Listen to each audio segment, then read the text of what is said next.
Sebuah kisah karya terbaik anak bangsa Indonesia bertutur tentang perjalanan kehidupan anak manusia di zaman kerajaan Tanah Jawa melalui sentuhan sejarah dan fiksi yang nyaris sempurna. Dengan bangga kami persembahkan satu di antara karya terbaik dari Eza Mintarja yang berjudul Jejak di Balik Kabut. Pada kesempatan yang sangat baik ini, kita masuk pada episode yang ke-144. Selamat menikmati.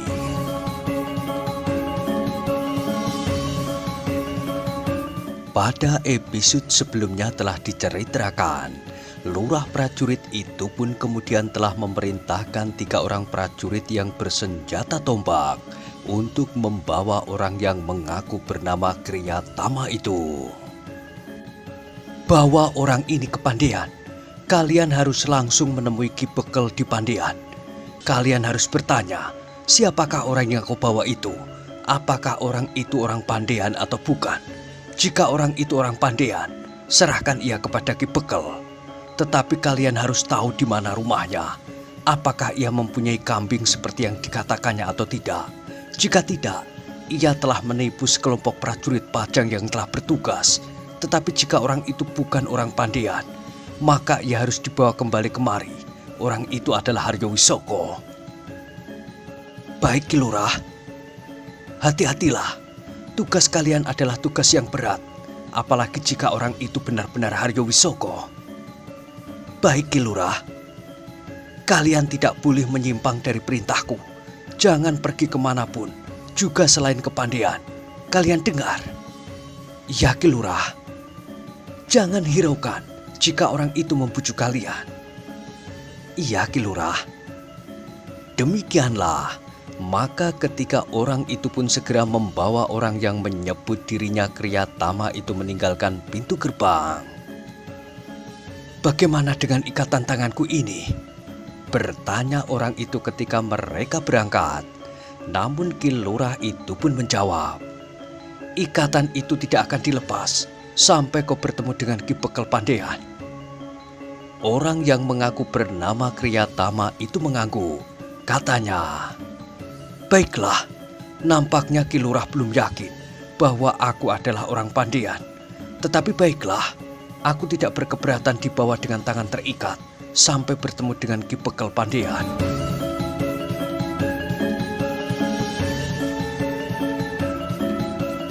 Sejenak kemudian, maka orang yang menyebut dirinya Kriyatama itu diawasi oleh 3 orang prajurit telah menembus kegelapan menuju ke Pandean, sebuah padukuhan yang tidak terlalu jauh dari pintu gerbang kota.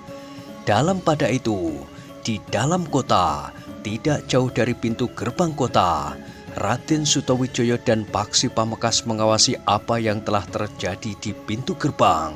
Dengan mengeterapkan ilmu Sabto Pandulu dan Sabto Pangrongo, mereka dapat melihat dan mendengar apa yang telah terjadi di pintu gerbang kota itu. Ketika mereka melihat Haryo Wisoko itu dibawa oleh 3 orang prajurit menuju ke Pandean, maka Raden Sutawijaya itu pun berkata, kau tunggu Dimas Pangeran Benowo di sini. Aku akan mengikuti mereka. Bagaimana Raden akan keluar? Perhatian mereka sepenuhnya tertuju kepada Haryo Wisoko.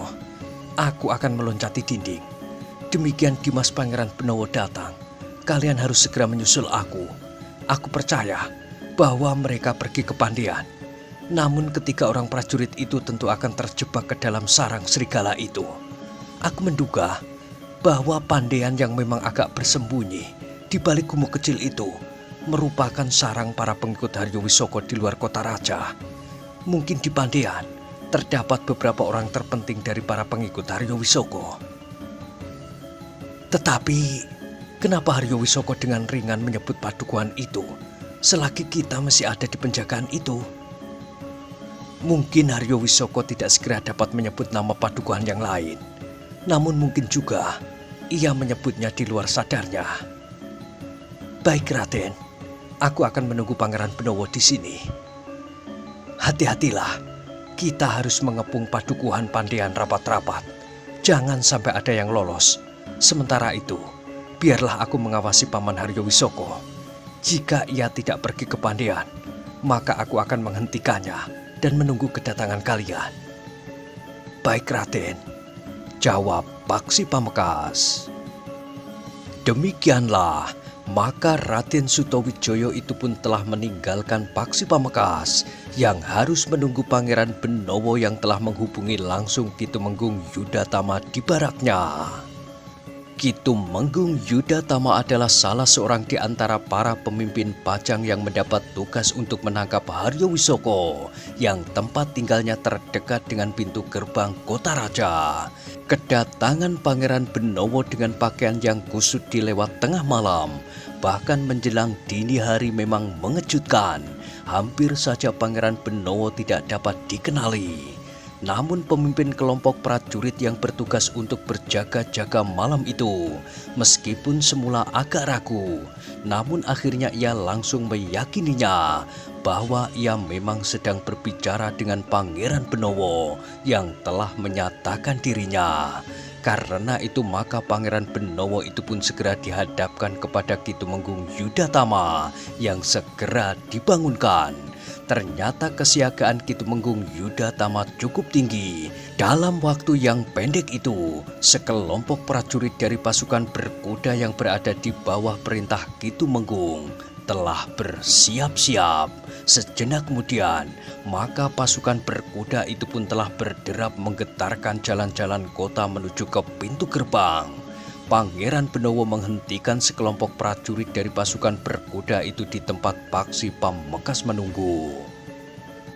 Dengan cepat Paksi Pamekasan pun memberitahukan bahwa Raden Sutawijaya berhasil meloncati dinding kota tanpa diketahui oleh para prajurit yang bertugas di pintu gerbang. Karena perhatian mereka justru tertuju kepada Haryo Wisoko. Sementara itu, prajurit peronda yang setiap saat mengelilingi jalan di sepanjang dinding kota pun tidak sedang lewat.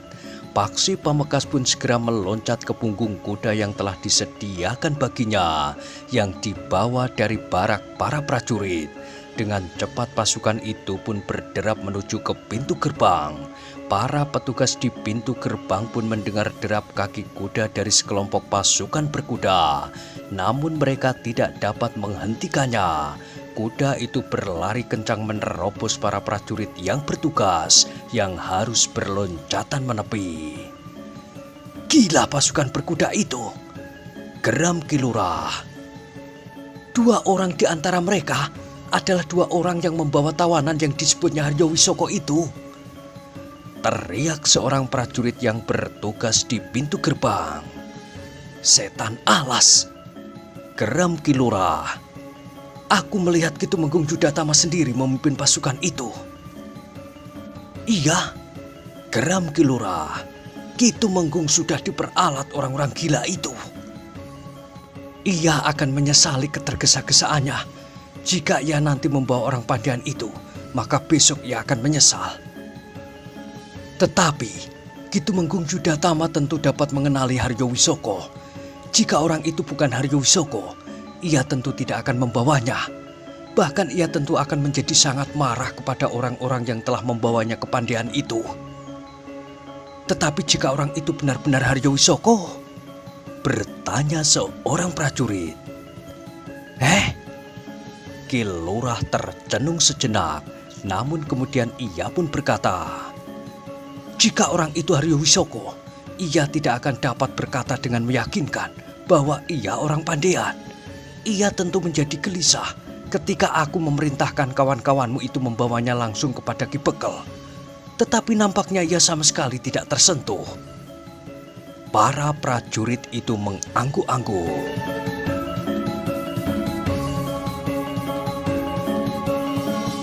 Namun Ki Lurah itu memang menjadi gelisah.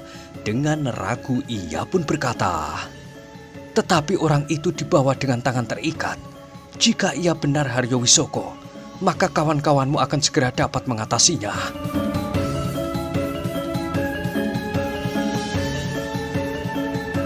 Dalam pada itu, Kitumenggung, Yudhatama dan pasukan berkudanya melarikan kuda mereka seperti sedang berpacu.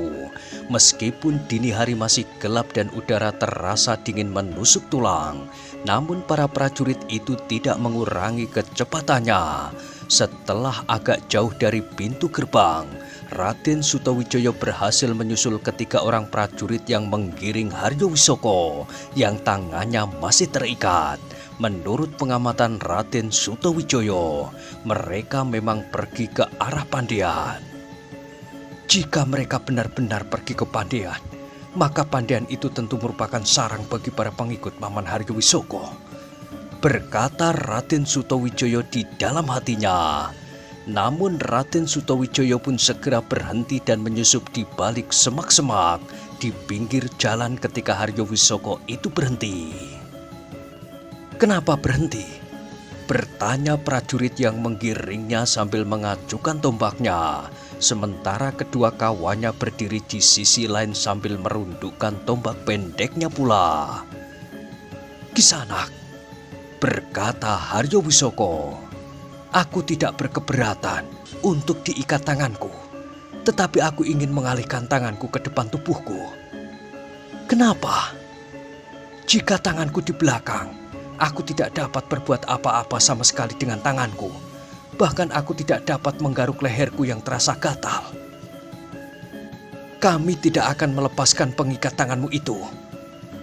"Aku tidak minta melepas ikatan tanganku. Aku hanya minta tanganku terikat di depan agar aku dapat berbuat serba sedikit dengan tanganku. Tetapi tanganku akan tetap terikat sebagaimana perintah Ki Lurah."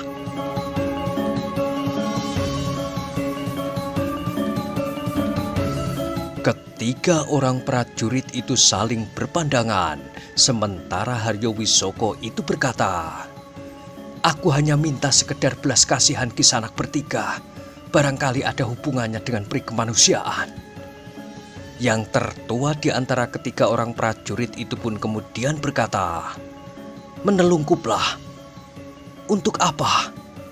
"Kami akan melepas ikatan tanganmu dan akan memindahkan tanganmu terikat di depan." "Terima kasih," berkata Haryowisoko. Haryowisoko itu pun kemudian berbaring menelungkup. Dua ujung tombak melekat di lambung kiri dan kanan, sementara seorang di antara para prajurit itu melepaskan ikatannya. "Sekarang berputar menengadah, perlahan-lahan. Jika kau berbuat macam-macam, maka ujung-ujung tombak ini akan menembus dadamu." Haryowisoko pun kemudian menelentangkan tubuhnya, sementara dua ujung tombak masih saja siap menghunjam ke tubuhnya jika ia berbuat sesuatu yang mencurigakan. Seorang di antara para prajurit itu pun kemudian telah mengikat tangan Haryowisoko dengan ikat kepala itu di depan tubuhnya. Ikatan itu demikian kuatnya sehingga Haryowisoko itu berdesis, "Kau sakiti tanganku." Tetapi prajurit itu tidak menghiraukannya. "Bangkit, kita berjalan lagi." "Jangan perlakukan aku seperti seorang penjahat," berkata Haryowisoko. "Yang terjadi hanyalah salah paham. Kalian akan segera yakin setelah kalian sampai di Pandean." Prajurit itu tidak menghiraukan kata-katanya. Dengan tegas ia berkata, "Bangkit cepat. Kita akan meneruskan perjalanan." Haryowisoko tidak menjawab. Ia kemudian bangkit berdiri dan melangkah tertatih-tatih dengan tangan terikat.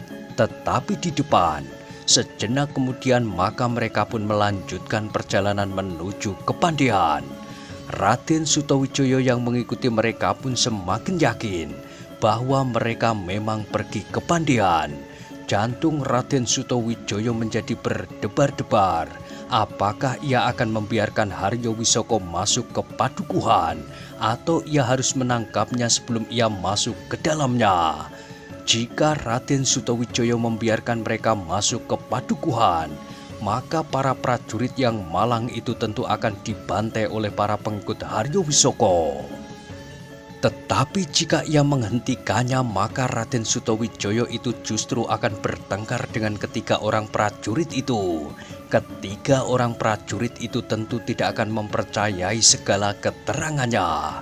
Sementara Haryo Wisoko tentu akan memanfaatkan keadaan. Selagi Raden Sutawijaya ragu-ragu, maka Haryo Wisoko dan ketiga orang prajurit itu sudah menjadi semakin dekat dengan pintu gerbang padukuhan Pandean itu. Padukuhan yang tidak begitu besar dan yang seakan-akan tersembunyi di balik sebuah gumuk kecil yang ditumbuhi berbagai macam pepohonan dan gerumbul-gerumbul perdu liar. Terlambat, desis Raden Sutawijaya. Jika aku langsung melibatkan diri, mungkin aku harus berhadapan dengan beberapa pengikut Haryo Wisoko. Sementara ketiga orang prajurit itu masih belum menyadari apa yang sebenarnya terjadi. Sebenarnya lah, pada saat mereka hampir sampai di regol padukuhan, terdengar suwitan nyaring. Haryo Wisoko telah menaruh jari-jari tangannya yang sudah tidak terikat lagi di mulutnya. Para prajurit yang menggiringnya terkejut. Mereka tidak melihat Haryo Wisoko itu menggosok-gosokkan ikat kepala yang mengikat tangannya itu pada timang ikat pinggangnya yang bergerigi sehingga rantas.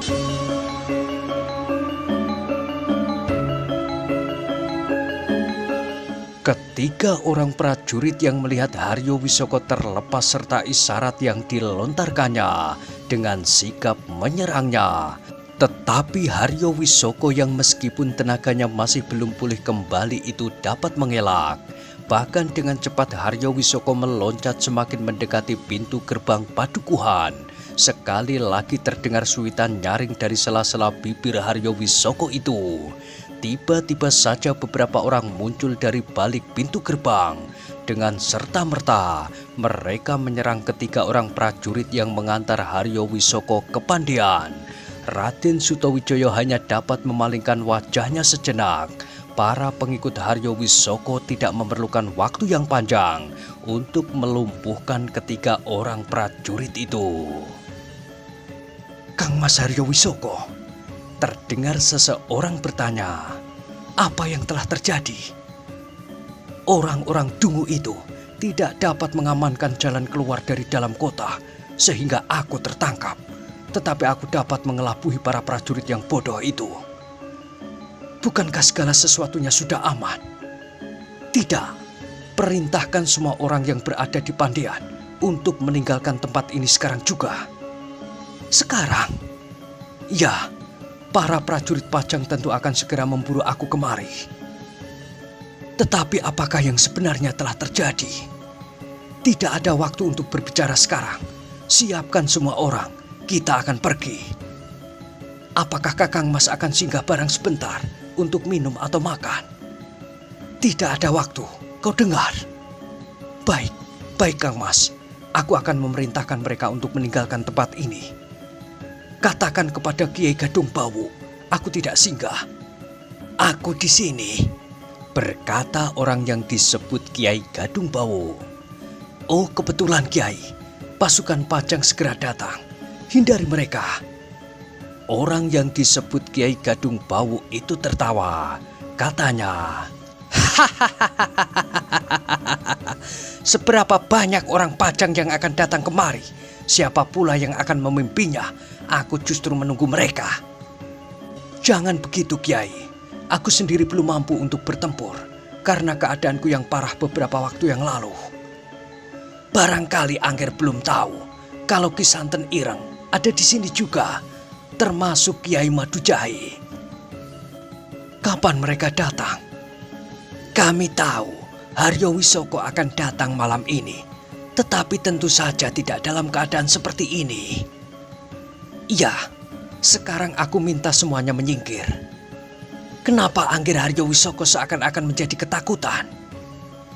"Bukan ketakutan, tetapi kita harus mempunyai perhitungan yang mapan serta melihat kenyataan yang terjadi." "Baik, baik. Kami akan pergi. Meskipun menurut pendapatku tidak perlu. Aku justru ingin menghancurkan pasukan Pajang yang tentu datang dengan tergesa-gesa karena mereka memburu Haryo Wisoko yang berhasil mengelabui para prajurit dungu itu. Ya, aku pun dungu karena aku telah menyebut nama padukuhan ini. Tetapi waktu itu aku tidak mempunyai pilihan. Baik, kita akan pergi. Aku akan meninggalkan padukuhan ini lebih dahulu. Kang Mas, aku akan menyiapkan beberapa orang pengawal pilihan untuk melindungi Kang Mas di perjalanan. Yang lain akan segera menyusul. Tetapi kita akan pergi kemana, Kang Mas? Garis pertama atau ke Cakrawala Putih? Kita akan pergi ke tepian angin. Raden Sutawijaya yang mengeterapkan Aji Sabto Pandulu dan Aji Sabto Pangrungu menjadi gelisah. Ia tidak mengerti dan tidak segera dapat memecahkan kata-kata sandi yang mereka ucapkan. Jika para prajurit itu terlambat datang, maka Haryo Wisoko akan terlepas lagi dari tangan para prajurit Pajang, berkata Raden Sutawijaya di dalam hatinya. Sementara itu, beberapa orang sudah siap mengawal Haryo Wisoko. Bahkan seorang yang nampaknya sangat meyakinkan berkata, "Aku akan pergi bersama Angger Haryo Wisoko. Jaga Angger Haryo Wisoko yang masih lemah itu baik-baik ya Madu Jahe." "Namaku bukan Madu Jahe." "Sebutan itu pantas untukmu." Raden Sutawijaya tidak mempunyai pilihan lain. Ia harus mengikuti Haryo Wisoko kemanapun ia pergi dan mencari kesempatan untuk dapat menangkapnya. Namun dalam pada itu, Raden Sutawijaya yang masih mengeterapkan Aji Sabto Pandulu dan Sabto Pangrungu itu mendengar lamat-lamat suara burung kedasih dengan cirinya yang khusus. "Adimas Pangeran Benowo," desis Raden Sutawijaya. Raden Sutawijaya pun kemudian menyahut isyarat itu, tetapi tidak dengan suara burung kedasi yang terdengar kemudian bagaikan suara katak yang ditangkap seekor ular. Dengan demikian, maka Raden Sutawijaya pun menjadi sedikit tenang, meskipun ia tidak tahu apakah Pangeran Benowo membawa prajurit ataukah tidak. Pangeran Benowo yang mendengar suara seekor katak yang ditangkap oleh seekor ular itu pun mengerti bahwa Raden Sutawijaya mendengar isyaratnya. Bahkan Pangeran Benowo itu pun segera merayap mendekatinya. Dengan isyarat akhirnya Pangeran Benowo menemukan tempat persembunyian Raden Sutawijaya.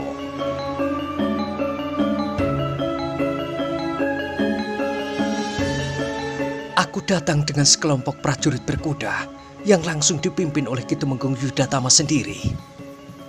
Apakah Paksi bersamamu?" "Iya." "Di mana ia sekarang?" "Bersama Ki Tumenggung." Raden Sutawijaya mengangguk-angguk, namun ia pun bertanya pula, "Aku tidak mendengar derap kaki kuda. Di mana pasukan itu sekarang?" "Kami tinggalkan kuda-kuda kami di belakang gumuk kecil itu. Kami pun segera merayap kemari." "Di mana para pengikut itu sekarang?" "Mereka terpencar mengawasi padukuhan ini dari beberapa arah. Ada beberapa orang berilmu tinggi di padukuhan ini."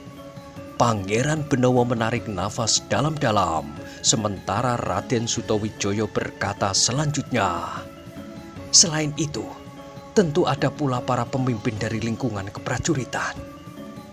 Kita sudah mengepung padukuhan ini. Ternyata masih ada sedikitnya 3 tempat persembunyian mereka. Di mana?" "Mereka menyebutnya dengan kata-kata sandi." Pangeran Benowo tidak bertanya lagi. Mereka melihat orang-orang yang sudah siap untuk pergi bersama Haryo Wisoko. "Siapa yang akan memberikan perintah?" "Ki Tumenggung." "Tetapi Ki Tumenggung tidak melihat apa yang terjadi di sini." "Aku akan memberikan isyarat.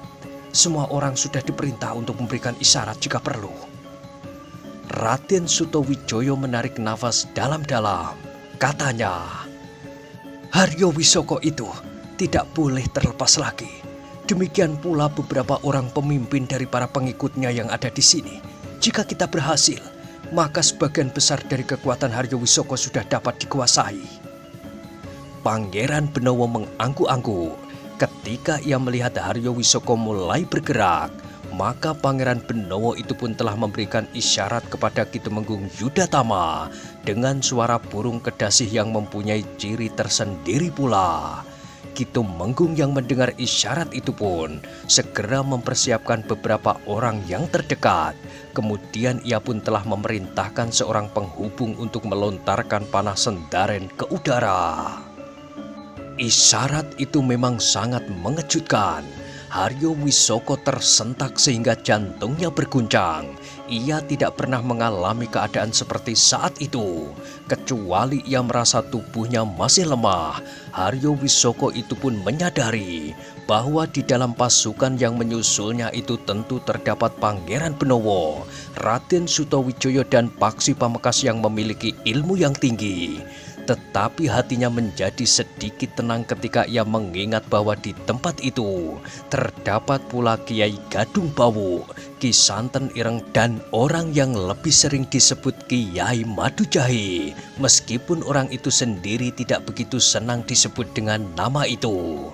Kiai Gadung Bawu nampaknya melihat kegelisahan itu di wajah Haryo Wisoko. Karena itu, maka katanya, "Jangan cemas, Nger. Meskipun Pemanahan dan Hadiwijoyo sendiri datang ke tempat ini, aku merasa bahwa aku sendiri tidak dapat berbuat apa-apa, Kiai." "Kami di sini, Ger," berkata Ki Santen Ireng yang juga telah berada di tempat itu. Sebenarnya lah bahwa isyarat panah sendaran itu merupakan perintah bahwa para prajurit untuk mempersiapkan diri.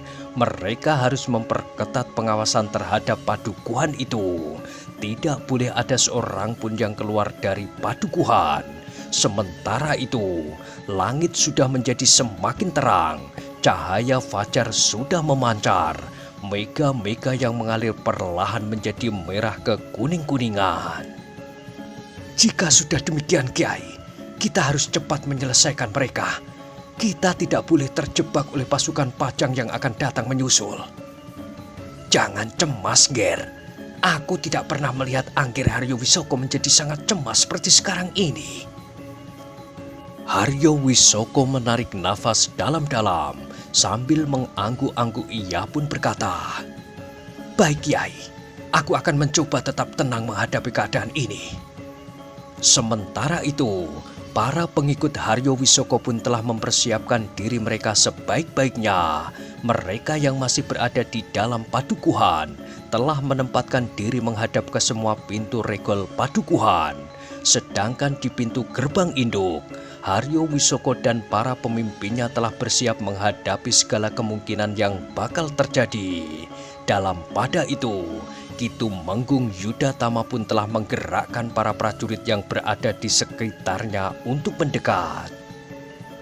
"Kita akan mendekati pintu gerbang utama. Raden Sutawijaya dan Pangeran Benowo ada di sana. Iya, kita mendekati mereka." Demikianlah, maka Ki Tumenggung Yudatama dan Paksi Pamekasan pun telah bergerak mendekati pintu gerbang utama Padukuhan Pandean, diikuti oleh para prajurit yang berada bersama mereka. Sementara itu para prajurit yang berada di sekitar padukuhan itu pun telah bergerak pula semakin dekat. Mereka menunggu isyarat kedua untuk bersiap-siap menyerang. Jika terdengar isyarat ketiga, maka para prajurit itu akan menempuh memasuki padukuhan. Tetapi Ki Tumenggung Yudatama nampaknya dengan sengaja mengulur waktu. Ketika mereka sudah berada di dekat Raden Sutawijaya, maka Raden Sutawijaya pun berkata, "Marilah kita sergap mereka, Ki Tumenggung." Tetapi Ki Tumenggung itu pun berkata, "Kita mengulur waktu. Apakah masih ada yang diharapkan?"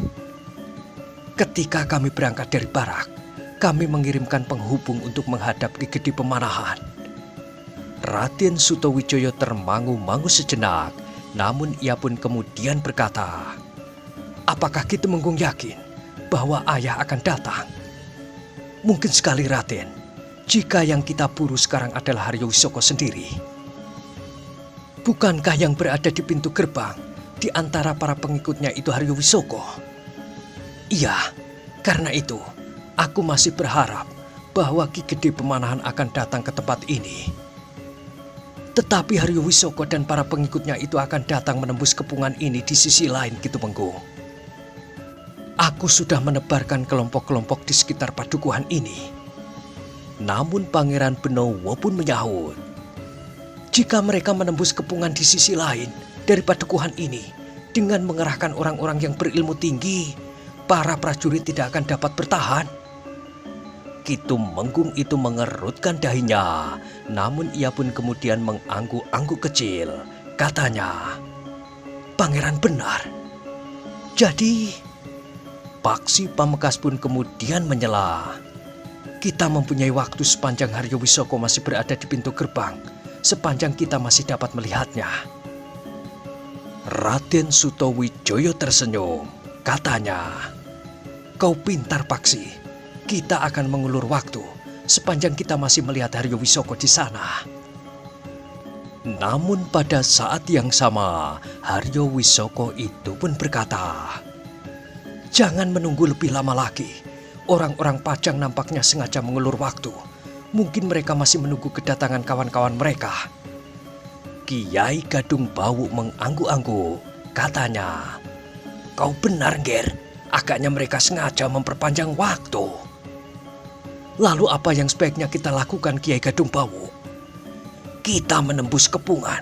Kita lihat apakah kepungan ini rata. Jika tidak, kita akan mencari sisi yang paling lemah." "Kita akan kehilangan waktu," sahut Kiai Madujahi. "Menurut pendapatku, kepungan yang paling lemah adalah kepungan di arah yang berlawanan dengan gerbang utama ini." "Aku sependapat," berkata Haryo Wisoko. "Kita akan menembus kepungan di arah selatan." Mereka tidak menunggu lebih lama lagi. Bersama orang-orang berilmu tinggi di antara mereka, maka Haryo Wisoko pun telah masuk ke dalam padukuhan. Raden Suminar yang memimpin 4 orang terbaik berjalan di paling depan. Kemudian Haryo Wisoko berjalan di sebelah Kiai Madujahi.